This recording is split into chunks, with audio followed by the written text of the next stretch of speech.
بسم اللہ الرحمن الرحیم۔ حضرت عمر رضی اللہ تعالی عنہم کا واقعہ۔ حضرت عمر رضی اللہ تعالی عنہم جن کے پاک نام پر آج مسلمانوں کو فخر ہے اور جن کے جوش ایمانی سے آج 1300 برس بعد تک کافروں کے دلوں میں خوف ہے، اسلام لانے سے قبل مسلمانوں کے مقابلے اور تکلیف پہنچانے میں بھی ممتاز تھے۔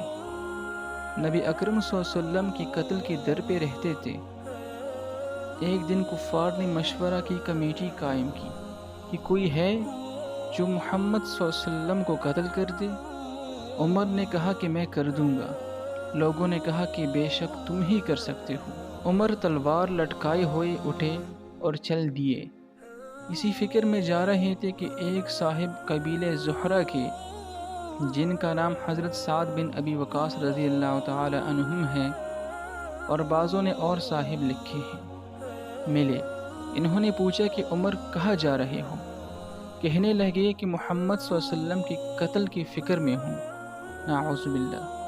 سعد نے کہا، بنو ہاشم اور بنو زہرہ اور بنو عبد المناف سے کیسے مطمئن ہو گئے؟ وہ تم کو بدلے میں قتل کر دیں گے۔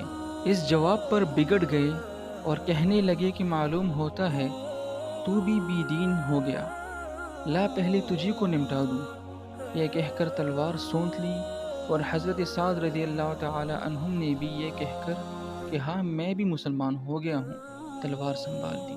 دونوں طرف سے تلوار چلنے کو تھی کہ حضرت سعد رضی اللہ تعالی عنہم نے کہا کہ پہلے اپنے گھر کی تو خبر لے، تیری بہن اور بہنوئی دونوں مسلمان ہو چکے ہیں۔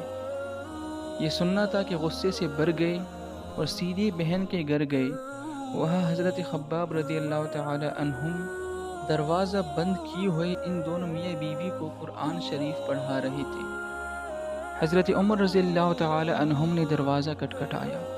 ان کی آواز سے حضرت خباب رضی اللہ تعالی عنہم تو جلدی سے اندر چھپ گئے اور وہ صحیفہ بھی جلدی میں باہر رہ گیا جس پر آیات قرآنی لکھی ہوئی تھی۔ ہمشیرہ نے دروازہ کھولا۔ حضرت عمر رضی اللہ تعالی عنہم کے ہاتھ میں کوئی چیز تھی جس کو بہن کے سر پر مارا، جس سے سر سے خون بہنے لگا اور کہا کہ اپنی جان کی دشمن، تو بھی بی دین ہو گئی ہے۔ اس کے بعد گھر میں آئے اور پوچھا کہ کیا کر رہے تھے اور یہ آواز کس کی تھی؟ بہنوئی نے کہا کہ بات چیت کر رہے تھے۔ کہنے لگے، کیا تم نے اپنی دین کو چھوڑ کر دوسرا دین اختیار کر لیا؟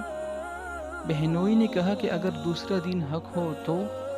یہ سننا تھا کہ ان کی دھاڑی پکڑ کر کھینچی اور بے تحاشا ٹوٹ پڑے اور زمین پر گرا کر خوب مارا۔ بہن نے چھڑانے کی کوشش کی تو ان کے منہ پر ایک تمانچہ اس زور سے مارا کہ خون نکل آیا۔ وہ بھی آخر عمر ہی کی بہن تھی۔ کہنے لگی کہ عمر، ہم کو اس وجہ سے مارا جاتا ہے کہ ہم مسلمان ہو گئے۔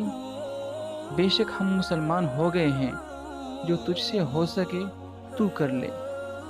اس کے بعد حضرت عمر رضی اللہ تعالی عنہم کی نگاہ اس صحیفے پر پڑی جو جلدی میں باہر رہ گئی تھی، اور غصے کا جوش بھی اس مار پیٹ سے کم ہو گیا تھا، اور بہن کے اس طرح خون میں بر جانے سے شرم سی بھی آ رہی تھی۔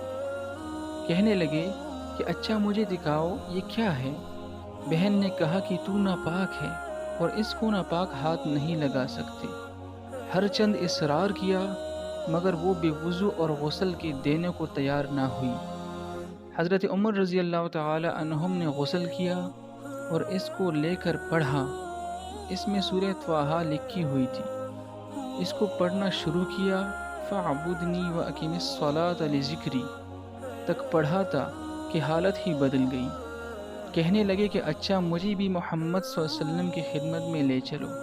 یہ الفاظ سن کر حضرت خباب رضی اللہ تعالی عنہم اندر سے نکلے اور کہا کہ اے عمر، تجھے خوشخبری دیتا ہوں کہ کل شب جمعرات میں حضور اقدس صلی اللہ علیہ وسلم نے دعا مانگی تھی کہ یا اللہ، عمر رضی اللہ تعالی عنہم اور ابو جہل میں جو تجھے زیادہ پسند ہو، اس سے اسلام کو قوت عطا فرما۔ یہ دونوں قوت میں مشہور تھے۔ معلوم ہوتا ہے کہ حضور صلی اللہ علیہ وسلم کی دعا تمہارے حق میں قبول ہو گئی ہے۔ اس کے بعد حضور صلی اللہ علیہ وسلم کی خدمت میں حاضر ہوئے اور جمعے کے صبح مسلمان ہو گئے۔ ان کا مسلمان ہونا تھا کہ کفار کے حوصلے پست ہونا شروع ہو گئے، مگر پھر بھی یہ نہایت مختصر جماعت تھی اور وہ سارا مکہ بلکہ سارا عرب، اس لیے اور بھی جوش پیدا ہوا اور جلسے کر کے مشورہ کر کے ان حضرات کو ناپید کرنے کی کوشش ہوتی تھی اور طرح طرح کی تدبیریں کی جاتی تھیں۔ تاہم اتنا ضرور ہوا کہ مسلمان مکہ کی مسجد میں نماز پڑھنے لگے۔ حضرت عبداللہ بن مسعود رضی اللہ تعالی عنہم فرماتے ہیں کہ عمر رضی اللہ تعالی عنہم کا اسلام لانا مسلمانوں کی فتح تھی اور ان کی ہجرت مسلمانوں کی مدد تھی اور ان کی خلافت رحمت تھی۔